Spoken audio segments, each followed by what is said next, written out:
ديال البقر، ماشي الزبده سونطرال ولا هذه الزبده ديال البقر، باش نكونوا واضحين.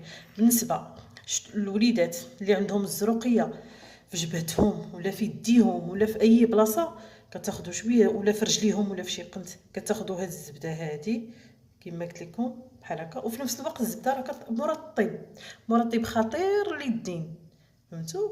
راه واعره، هي كترطب بالنسبه للناس اللي كيخدموا بحال هكا مساكن اللي كيخدموا في كالفيرمات وداكشي. ديروا غير الزبده، راه كتحيد الطياب.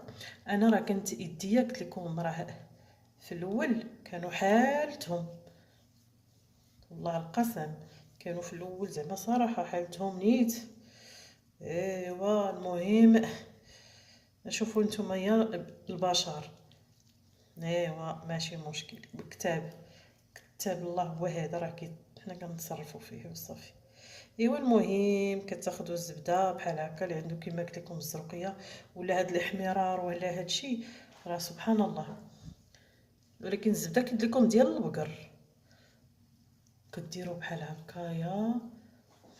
راه شفتوا يديا في الاول، وكيف ما قلت لكم راه الزبده هذه راه مرطب لليدين، مرطب خطير لليدين البنات والولاد، حتى هما، حتى الدراري الرجال اللي عندهم بحال دابا بحال هكا دوك ما بين رجليكم، بين رجلين الناس اللي كيخدموا هكا البني وداكشي مساكن. الله يكون معكم ويكون بكم، والله يشافينا ويشافي الجميع يا ربي. وهذا الشيء اللي كاين. هو شوفوا نتوما الانسان كيتبعك يا ربي السلامه لا والو. يلا هانتوما شفتوا، راه يبان لكم الفرق، سبحان الله. هانتوما قدامكم شتي. عاد غادي ندير لهادي حتى هي. ايوا هانتوما حنا راه يدينا مولفين تماره، مولفين تماره، مولفين الشقاره، غير الا مشينا شي مناسبه وصافي في نهتموا شويه بيدينا، ما راه والو. اختكم غيقرب العوان والو والله الا ما كاين لا عنايه لا والو، تماره وصافي. ايوا الحمد لله الدنيا كلها راه هي تماره، هادشي اللي كاين.